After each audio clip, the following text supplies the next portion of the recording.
CBS presents this program in color.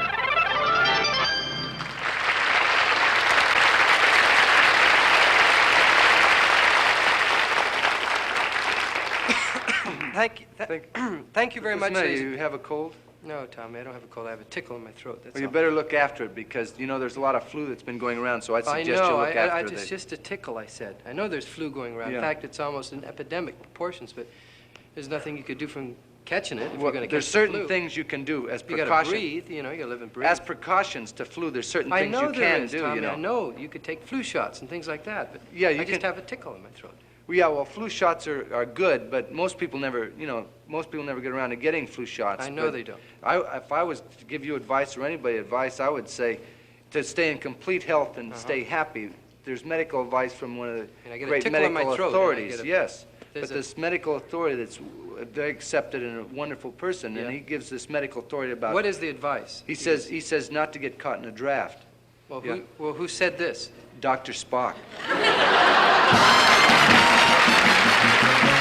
It's the Smothers Brothers Comedy Hour with guest stars Sid Caesar, Glen Campbell, the Opportunity Please Not Company featuring members of the Blackstone Rangers, Pat Paulson, the Jimmy Joy Singers, the Louis DuPont Dancers, and Nelson Riddle and his orchestra. From Television City in Hollywood, ladies and gentlemen, meet the Smothers Brothers.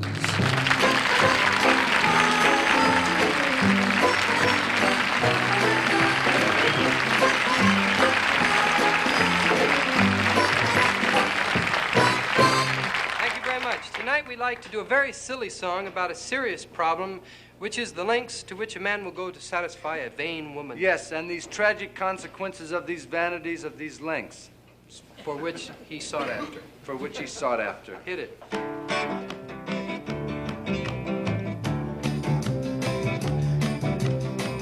Harry Higgins, he was short and fat. He lived on the beach at Higgins Flat. He loved a girl who was lean and thin, and he wanted that girl to marry him. Mary Wiggins was a lady's name. Mary wouldn't marry Harry, and it was a shame. For he was fat, and she was thin, and she wouldn't wed, 'cause she's as fat as him. Yes, Mary Wiggins wanted to be fat. I mean, probably most of you people would think that's kind of strange for a woman to want to be fat, but Mary Wiggins wasn't an ordinary woman. right. She was a clam woman. She was a regular clam. She was Forgot a clam, to but tell you you forgot that.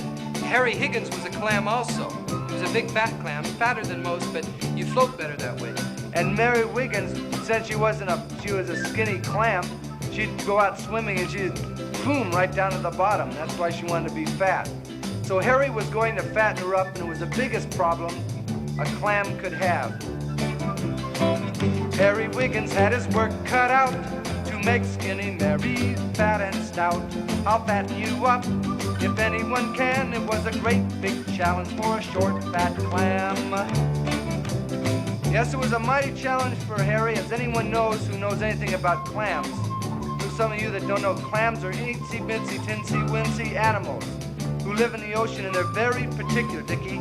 Clams are very particular about what they eat. They just don't eat anything. They're fussy That's eaters. right. They are fussy eaters, but Yes. they're not so small. They big. There's big clams, small clams. Just, yeah. But they eat funny. That's right. They Why only don't you mention to the people what they eat? they eat special things, Dickie. They're very fussy eaters. Clam food. They eat. Yes. Well, what kind of food do they eat? I mean, just name a few types of foods that they eat. Some of them eat. Come on, Sid. What does a clam eat? Well, some of them will eat What? whales. Yeah, they eat whales. Ridiculous. That's ridiculous. Clams don't eat whales. Sounds ridiculous. It is ridiculous. They eat amoebas. Some of the clams eat amoebas, but you know, after eating some amoebas, a couple hours later you're hungry. But eat just one whale, man, that sticks with you. They don't eat whales. Biggest- They don't eat whales. at They- all. They oh. can't eat whales. How do they eat a whale? How does a little teeny weeny clam eat a great big whale? You don't think? How? You don't think How that can a clam eat a whale? very slowly. But that's not the problem. The biggest trick is to catch one. See, once a clam catches a whale, they're set for life. But see, this is what the story's about. Harry Wiggins was going to catch a clam for Mary to make her fat, but it was very hard to catch a whale. You know, it's very hard for a clam to catch a whale. Why don't you ask me how is he going to catch a whale? Because I've got a really clever answer. Okay, how is Harry going to catch a great big whale?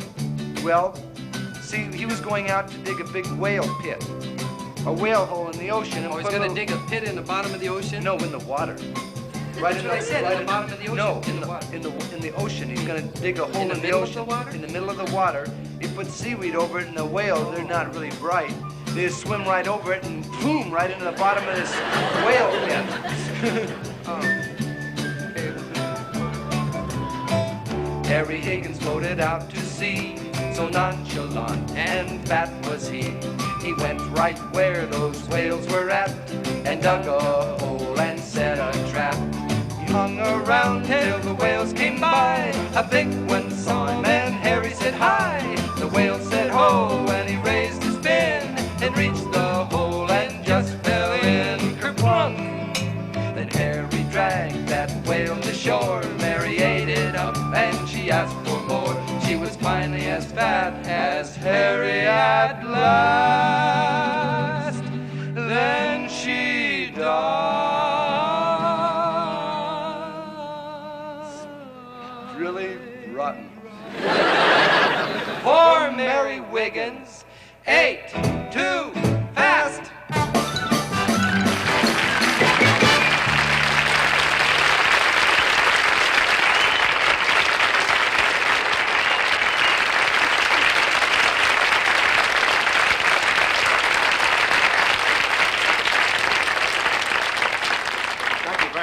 Wonderful audience, you know that? Well, thank you. I haven't even done anything and they're applauding already, you know that? Well, they are Really a great audience. Sid, Really? but I didn't even do anything. I know you didn't. Tommy and I just finished our number. Yeah, but I'm here now and they were I know you applauding. just happened to come out while they were applauding. That's all. Well, I was here now. I mean, I know you're here now, but you shouldn't be on now. You should be on later. Well, later is now. See, because as soon as you say now, it's later. I know. Now, I know, Sid, you're on now. Yeah. But you're on later. You understand? I know, but Sid, later, now, as soon as you say now, that's later. I know it. Now is now past. Okay, Past now. then if you're on now and you were supposed to do a bit, well, it's already over. And you haven't done anything, so how could you be on now if you finished? Because You I haven't been on. Yeah, that's right, so you're on later. I'll tell you about it. Wait. No.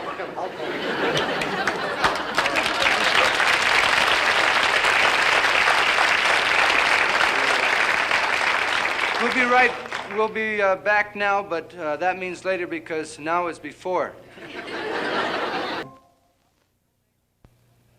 Probably no nation is as self-conscious about its image as the United States of America.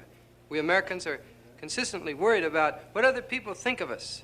Tonight, with the help of Mr. Sid Caesar, the Smothers poll will attempt to discover how people from other nations feel about us today.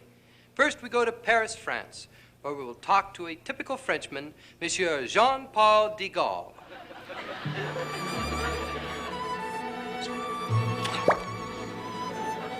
Mon chéri, de ma tartine m'arrête, non, ce n'est mis par charem. C'était pas tout là qui se haise. C'est les mêmes pour passer la nose. Il m'a pris j'ai la part ton vrai départ. Excuse me, monsieur. No, you're next, you have to wait. C'est une belle part préliminaire, mon chéri. Le chat arrive papa. Bonjour, Evi papa. Tourne tu pèves, Ménise. Oh, je m'arrête, chéri. Le sang. Was that your girlfriend? Oh, no, I never met her before. I was just walking along the street and bumped into her. Lucky for me, she wasn't a cop. I'm not a cop kisser. I don't like to kiss cops. Monsieur, I'm with the Smothers poll, and I noticed that your last name is de Gaulle. Are you by any chance related to Charles de Gaulle? You mean our king? Well, he's not exactly a king, is he? No? You tell him that, eh? Well, tell me, monsieur, how do you feel about General de Gaulle's hostile attitude towards the United States? Well, as Lafayette once said about your country, autant près d'où on chébi la se traîne, la liberté, le gontrail, le loup paprique de l'onction de rêve, mais la se tremble. And what does that mean? take the money and run. Well, that's just it. We here in America can't understand why you feel this way. After all, we did a lot to help the French people. You were practically wiped out in World War I and we saved you. Oui? You were practically wiped out in World War II and we saved you. Oui, oui. So if we saved you so many times from being wiped out, why do you pick on us now? Because if we pick on anybody else, they'd wipe us out, eh? Excuse me, mademoiselle. Are you a cop? No. Let's go. Thank you and good night.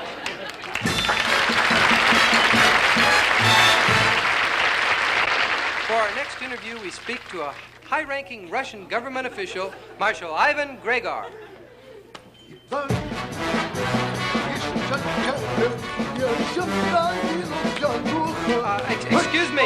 Excuse me, sir. I never realized Russians were so happy. Who's happy? I'm freezing in Russia here. If I stop doing this, I turn into a popsicle. Got to keep moving. I don't want to be a popsicle. Well, sir, I'm Dick Smothers from America, and I'd like to ask you how you feel about Americans. Oh, Amerikansky. Oh, I love Amerikanskis. If you were in my country, I would give you a hug. I would give you a kiss. Oh, I would take you around and give you a kiss, and your eyeballs would bulge out, and I would give you such a kissing you were and hugging. But in your country, you would call me a sissy, you know? Boy, with all those medals on your chest, you must be a real Russian hero. No, I'm just an average, ordinary, great hero, that's all. Well, can you tell us what some of those medals are for? Oh, certainly. This one is for the People's Medal for the Battle of Stalingrad, and this is for the Battle of Leningrad, this is for the Battle of Kiev, this is for Pinsk, this is for Minsk, and this is for one crazy night in Berlin where I was, boy, wow, with a 275 howitzer, wow, I had some fun. And this is my favorite medal. I gave this medal to myself for living through all these medals. Wow. That's what you call brave. Wow. I'm very curious. Are you free to say what you want in Russia? Of course we are. We are free to say what we want, when we want, where we want, and how we want. And to whom you want? No! I didn't say that. Don't get me into trouble.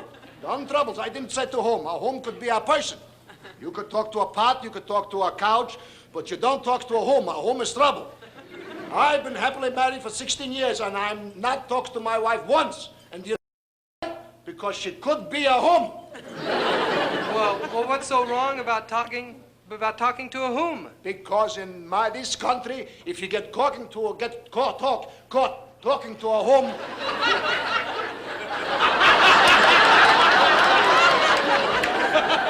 If you get caught talking to a home, you become a was. Thank you, Marshal Gregor.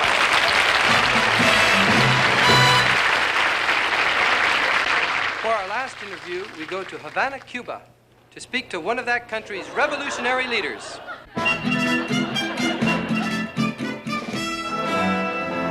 How do you do, Mr. Fidel? What is that fiddle? Fidel? Fidel, what do you think, I'm a dog? Oh, Fidel. I won't comment on that. I'm Dick Smothers of the Smothers Pole. Oh, Americano gringo. I bet you would like to have one of these Savannah cigars, eh? Too late now, you blew it, buddy. Huh? Tell me, Mr. Fidel, do you miss Americans on the island? We try not to. When they come over, we shoot. If we miss, we miss, that's all. Some people believe that you still have Russian missiles in Cuba. Now, is there any chance that you might use them against us? Chance. All life is a chance. You walk across the street, it's a chance. It's a chance you win $1 million, it's a chance. You find a nice delicatessen in Cuba, that's no chance. Mr. Fidel, do you feel that you have the love and the respect of the Cuban people? They all love me and respect me. Here, I show you. You see there? Here, watch this.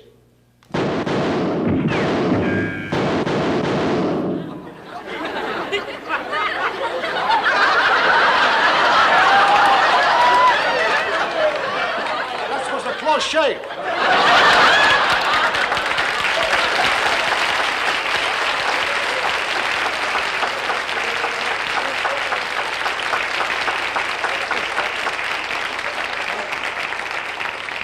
They hate that hat, but they love me. See, those bullets are expensive, you know. They're cheap. They're not cheap bullets. Look how they send it. What is that? See how they send me a gift, another gift. To Fidel with love. See that here, huh? Money don't make you point.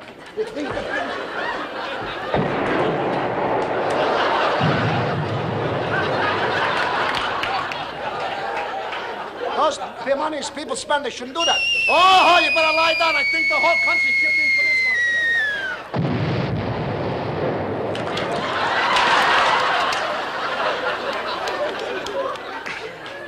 Well, Mr. Fidel, I think I better get back to the studios in Hollywood. And before I go back to Hollywood, is there anything more you would like to say before I leave? I would.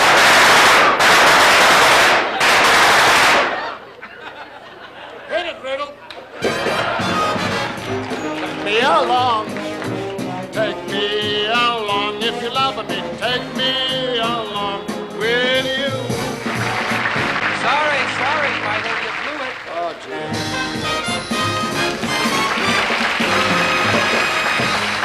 Thing in the world. Hello, ladies. Once again, welcome to Share a Little Tea with Goldie, a program for you, the woman of today, a program designed to keep you above what's happening. Join us as we share a little tea with Goldie. Hi. Hi, girls, ladies, wives, chicks, and of course, all you mothers. Once again, it's time to get above what's happening. And how do we do that? Well, all we need is a little time, a little talk, and a little tea together. And girls, to start the show off with today, I have a special item that concerns all you mothers with children. Oh, no longer, ladies, will you have to shout and scream for your kids to come home. And I'm sure you'll all agree that shouting at your children leads to bad vibrations in the home, right? And of course, no kid digs bad vibes. So, ladies, why not call your kid the modern way with this handy kid caller? Isn't that lovely? This item is used and approved by many of the most influential organizations in our society. Oh, yes, it is, and here's how it works. All right, Johnny. I know you're out there. Throw down your toys and come on home and wash your hands up. This is your last warning. Oh, ladies, isn't that far out? And your kids will get used to being called this way, and when they grow up, they'll fit right in society.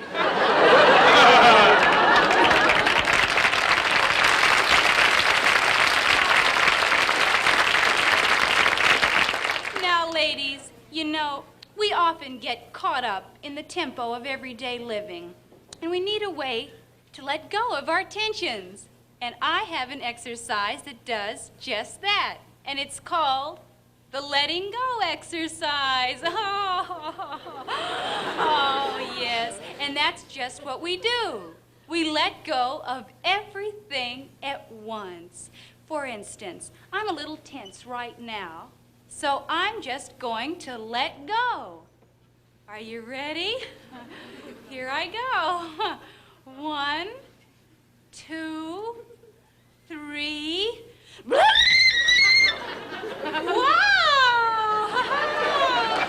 Oh, I love that one. I really do. That's my favorite exercise, I think. And ladies, you know, you can do this exercise with your whole family. Yes. Oh, it's really a gas to get everyone doing that together. It sure is. You know, now, ladies, before I go, I have a surprise for you. A sneak preview of the latest trend in fashion. Yes, this is a first, ladies, and I'm sure you're all going to want to wear this one when you see it. Isn't it lovely? Yes, and girls, this is not only fashionable and comfortable, but it's government approved. It's far out, too. Yes, it's the captivating, arresting meter maid motif. You're all going to want one, I'm sure. It's your ticket to ride in the fashion parade. Well, That's it for today, ladies. And it's really been groovy. And I'll see you next time when we share a little tea together. So this is Goldie O'Keefe saying, I know you're out there, so bring it on home.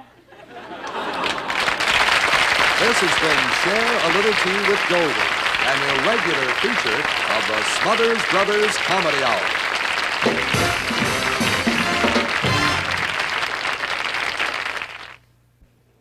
In 1957, a street gang was formed by a group of young boys living in and around Blackstone Avenue in Chicago. The Chicago Police Department named them the Blackstone Raiders, and they in turn renamed themselves the Blackstone Rangers. But the Blackstone Rangers are no longer a tough street gang. They are an example of what can be accomplished by the young people who live in the ghetto areas of our big cities and supposedly have no opportunity to get ahead in life. These kids got off the street and formed a musical revue company called Opportunity, Please Knock. And they've been performing now for almost a year. I'm sure you're going to enjoy what they do. Ladies and gentlemen, meet the Blackstone Rangers.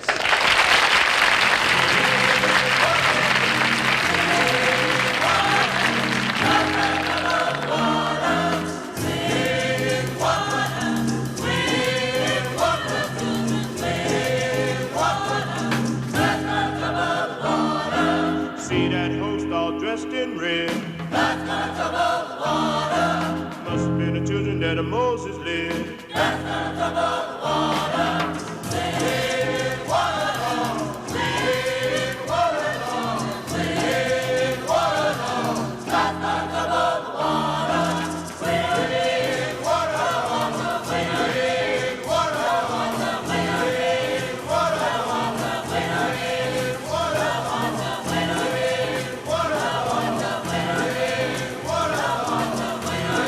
Clean water,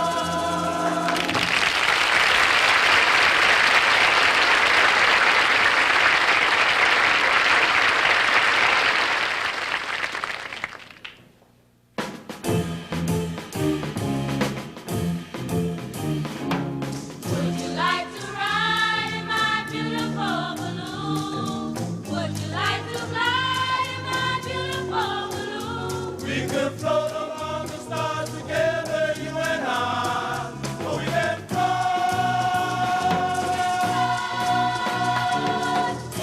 Up and away in my beautiful balloon.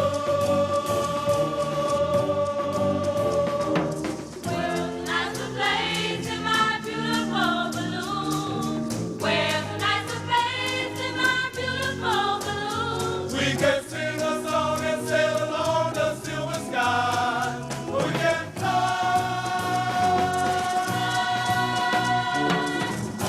Up and away in my beautiful balloon.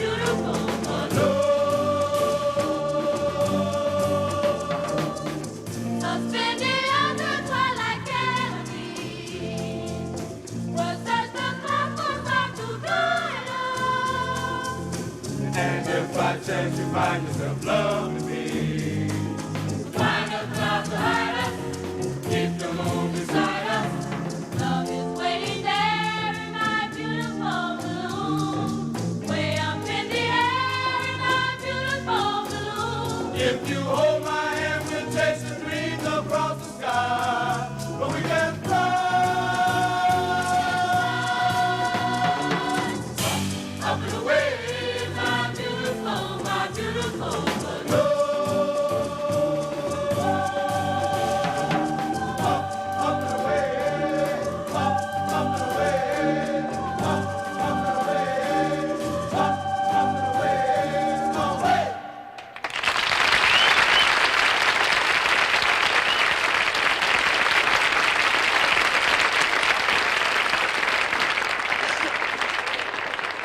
You know, it's one thing to book a group of this size in the show. There are 37 people in it, but actually it was another thing to get them out here from Chicago.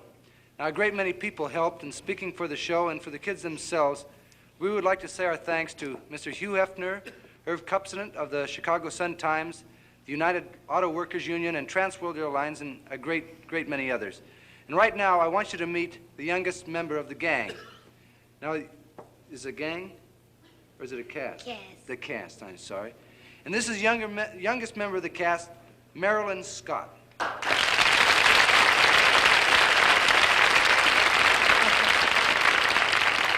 not games, cast. Yeah, I know. It's a cast. I believe you. You know, you have such a beautiful little face, and you're real charming. You remind me of Shirley Temple. Shirley Temple. Well, sort of, you know. You remind me of Bojangles Robinson. Bojangles Robinson? Well, sort of. Don't you remember in that movie he taught Shirley Temple how to dance just like I'm going to teach you? Yeah. How old are you? 10. 10 years old? You married? No. You have a boyfriend? No. You don't, huh? Well, on behalf of my brother and myself, we want to welcome all of you on the show, including you. And you're going to teach me to dance, right? Why don't you ask for the music? Hit it, Rhythm.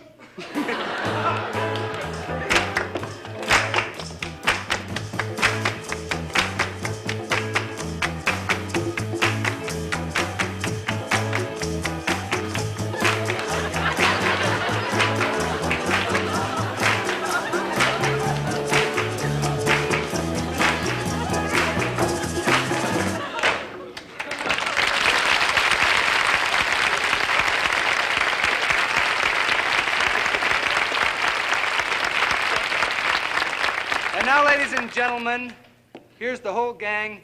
Not cast. Cast. To sing Exodus, the Blackstone Rangers. Thank you.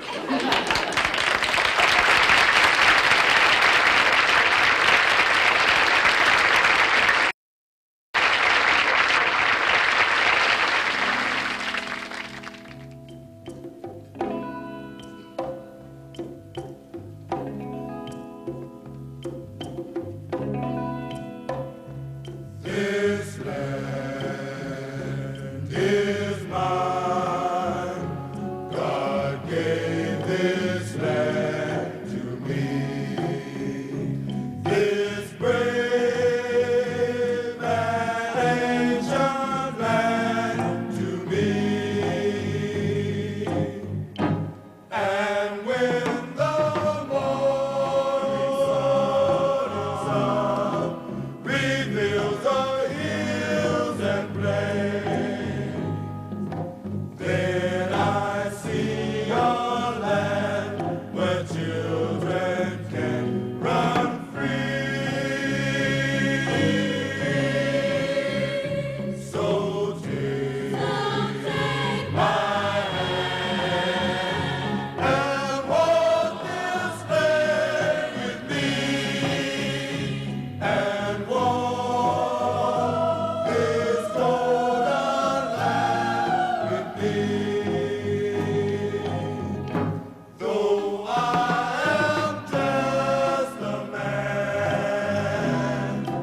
when you are by my side, with the help of God, I know I can be strong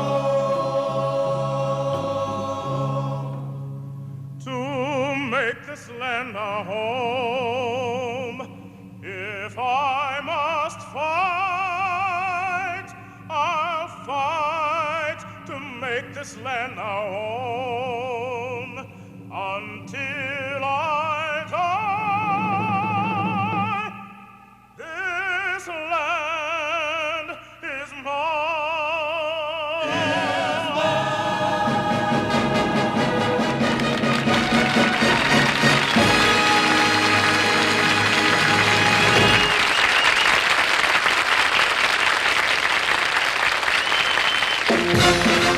We'll be right back with Sid Caesar, Glen Campbell, and Pat Paulson on the second half of the Smothers Comedy Brothers Hour. Welcome back to the second half of our show. And right now we'd like to welcome back a singing group who caused a sensation the last time they appeared on the show. And here to introduce them is our own Vice President, Mr. Patrick Paulson.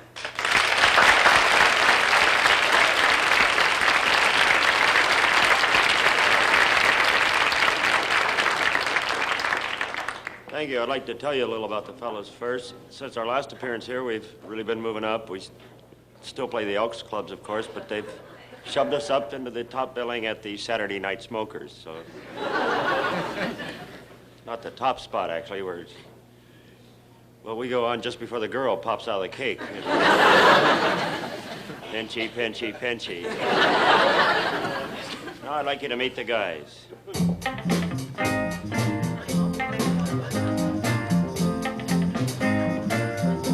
This is Ernie Newton, Harry Stanton, Hal Hopper, yours truly, better known as the Fathers. Dip, dip, dip, dip, dip, dip, dip, dip, dip, dip, dip, dip. You can't put us down, 'cause we're up. Dip, dip, dip. Don't leave us, 'cause we're there. Dip, dip, dip. When your life's a drag, look in Father's bag. That's where it's at. Get in the groove. Just start to move. Just listen to us. To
we'd like to let our hair down as far as it goes. Because we still don't think you understand us, fathers. You think we don't understand the way you think, but we understand that you think that we don't understand what you think. But we understand. Let's clear up this confusion. Kids, beneath these gray hairs lurks a mind as quick as quick.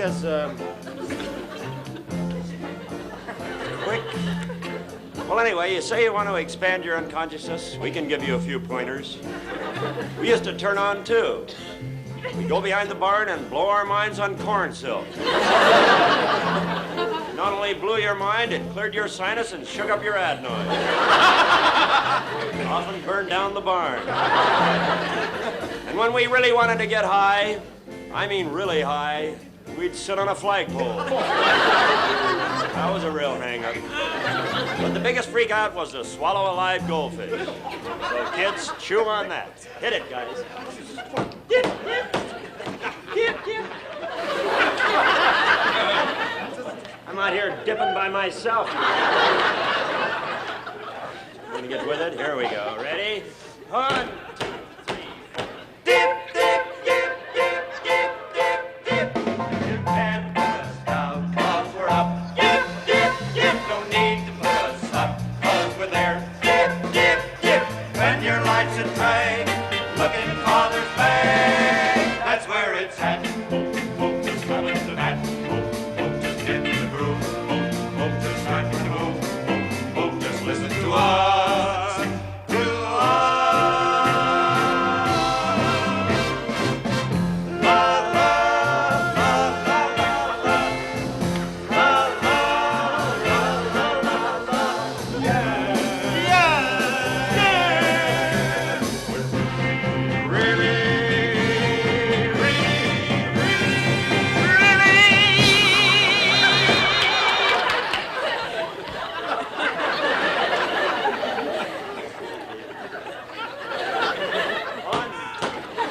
We're really where it's at. Oh, yeah.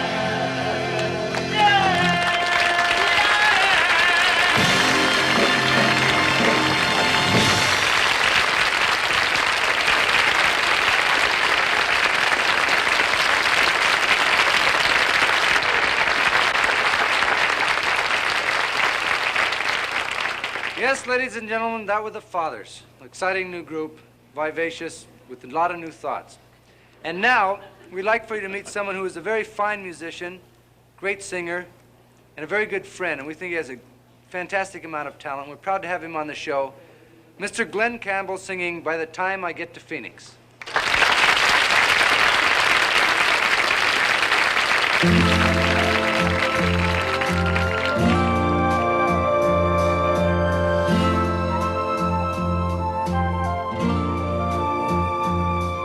By the time I get to Phoenix, she'll be rising.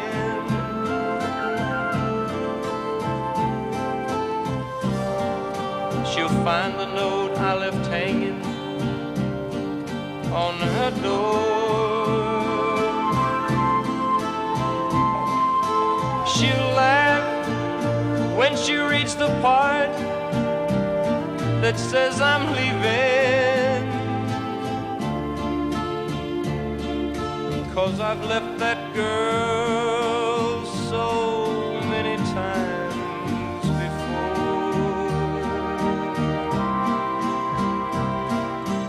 By the time I make Albuquerque, she'll be working.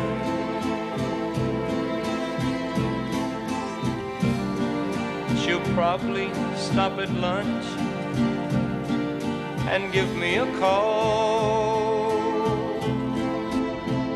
Oh, but she'll just hear that phone keep on ringing off the wall.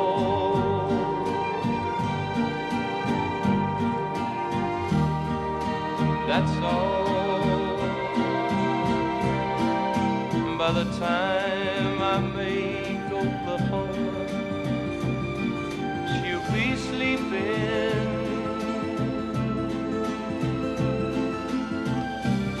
She'll turn softly and call my name out low.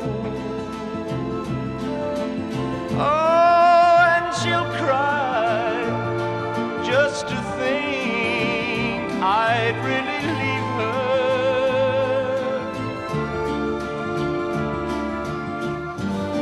Time and time I've tried to tell her so. She just didn't know I would really go. No, she didn't know I'd go.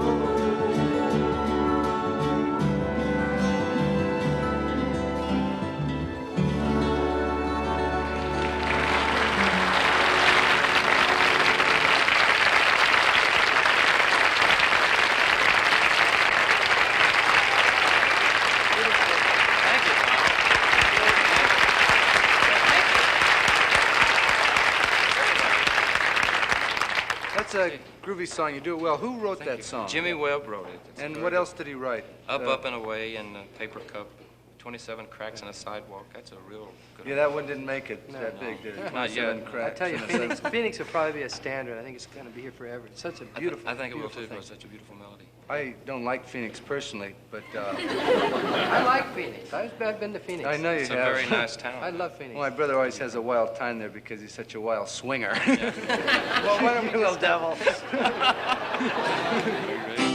Oh, excuse me. No, that's okay. Shall we sing this little Yeah, song? let's do it. One. Well, who's that hiding in the tree trunks? Who's that standing there far? Who's that hiding in the back porch? Well, who's that underneath the car? Who's that creeping by the window? Who's that walking on the roof? Well, who's that pecking on the bedroom wall?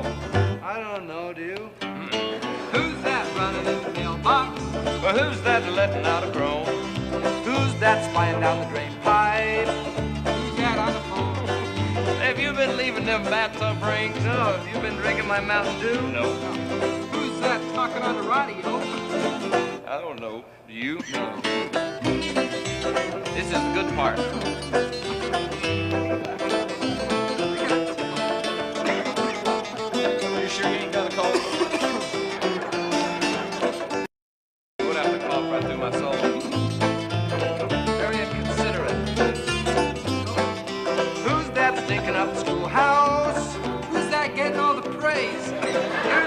Oh, my fountain pen. Who rate my mayonnaise? Fix his voice. Who's that hanging around from the store? Hey, have you been sniffing my glue? I think so. Who's that called mommy? I don't know. You? The singer. Who's that looking at the tune? Who's that doing that? You know what? I don't know. Do you? I don't know. But you don't know until you know, and then it's too late. Let me go swat.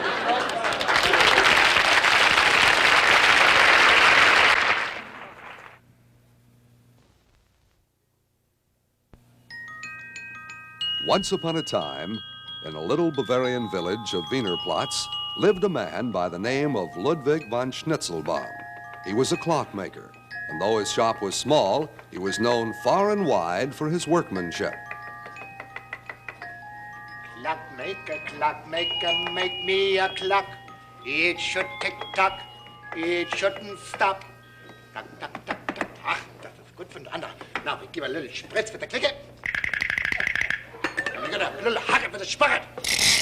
Yes, Ludwig von Schnitzelbaum was a perfectionist, and one day there came a knock on the door, and when he opened it, there stood the king's courier.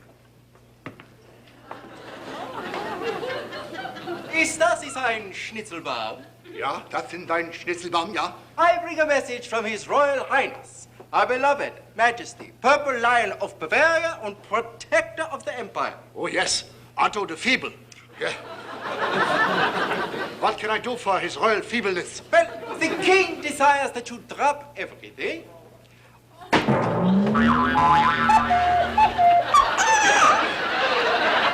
We'll make for him a couple of grandfather clocks, bigger and better and more fancy than you have ever made before. And if the king likes them, he's going to pay you 200,000 kroner.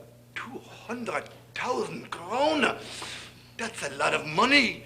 My goodness, I could get a haircut for that. Yeah, but if you fail, the king will chop your head off. Oh, that part maybe we could take a little bit, please. Huh? Maybe we could take a... And so, Ludwig von Schnitzelbaum started to work. Day and night, he worked at his labors. Many winters passed until one day, his task was finished.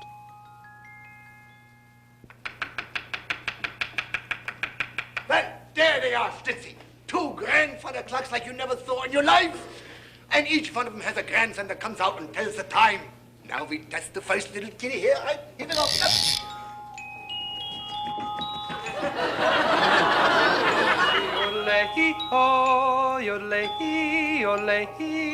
Perfect pitch. The time is 4 o'clock. The temperature is 35 degrees. The wind is north by northeast at 10 miles per hour.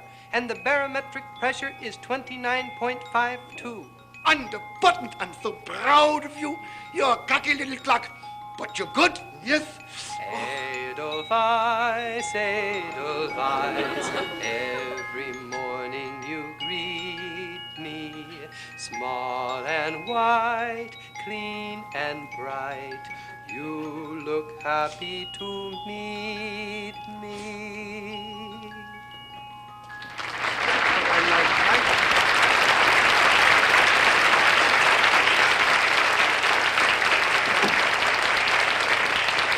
Nice and simple. Now we try the other clock for the other one. Here we are.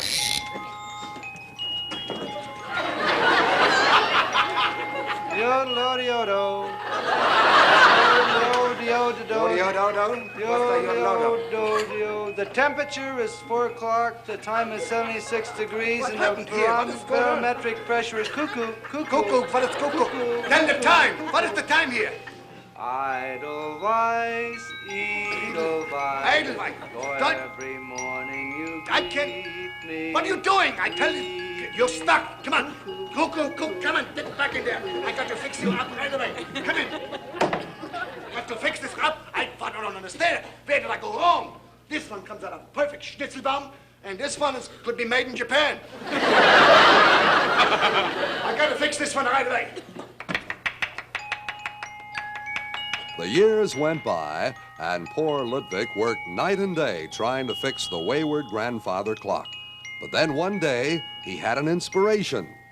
Ludwig, you're a crazy clockmaker. Why didn't you think of this before? All you had to do was switch the dopey kid with the smart one. That's gotta do it. Sure. Now, get the clock.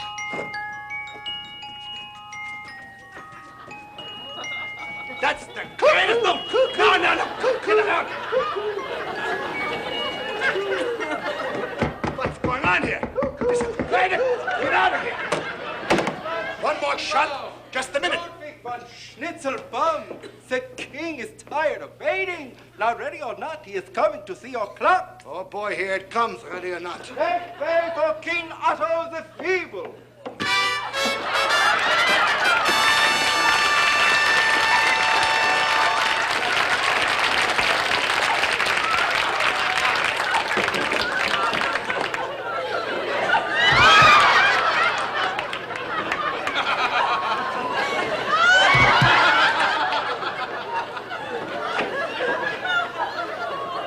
That's a feeble king. King, you'd better shape up. You're getting married next month. To a 19-year-old swinger. Clocks. I want to see my clocks, and they better be good. Yes, good. I want them to be good too because I'm a loyal subject. When the war broke out, I didn't burn my tariff card or anything. I went right to the front and I'm running and charging. In fact, I was killed in the war. I'm not here anymore. I'm going to go. The clocks, you hamburger, the clocks. Here comes the clock. I'll be trying to fight. Yodelay-hee-ho, yodelay-hee, yodelay-hee. The time is 5 o'clock. The temperature is 37 degrees. The wind is north by northeast at 10 miles per hour. The barometric pressure is 29.87.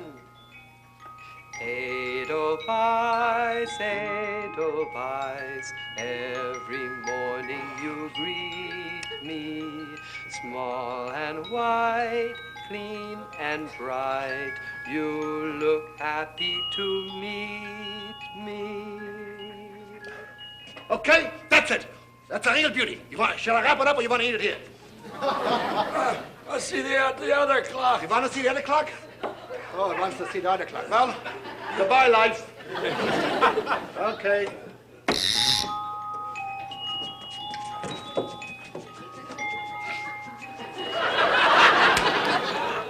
Yodelay-hee-ho, yodelay-hee, yodelay-hee. The time is 5 o'clock. The temperature is 37 degrees.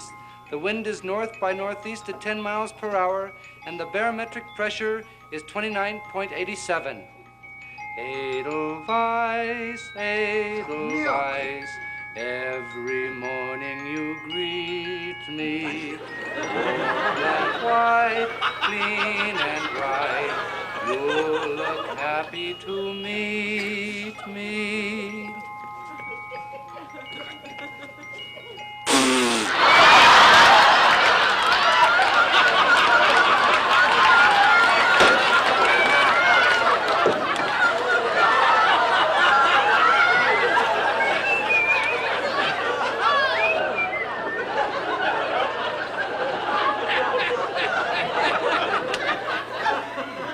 Look, King, I could explain it. Give me a chance. Give me a little time. About 20 years it would take to fix this one. What does he say? What does he say? He said he does not want that clock, but he wants this clock. He's so happy with it that he's going to pay you 400,000 kroner. You have made him the happiest king in the kingdom. This I don't understand. You don't want that clock. You want this clock? What is a king want with a clock that goes to the king?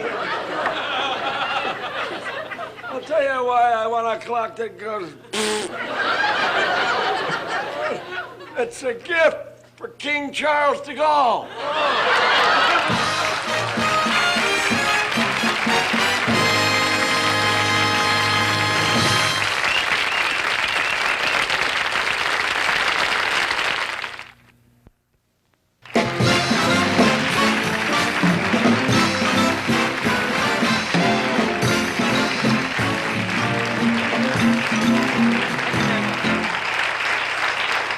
Thank you. We'd like to thank our guests for tonight, Sid Caesar, Glen Campbell, and the Opportunity Please Not Company, featuring the Blackstone Rangers. Weren't they all great?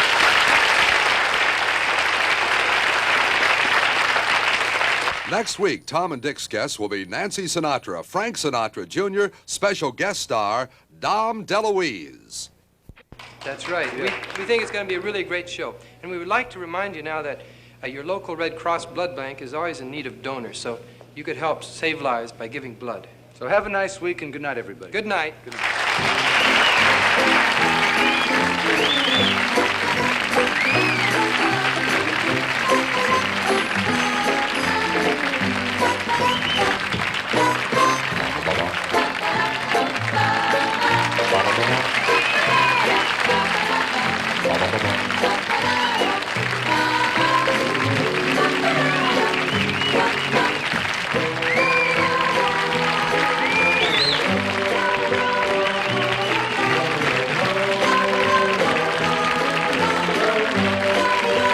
Also appearing in tonight's cast was Gino Conforti and Lee French. This is Roger Carroll.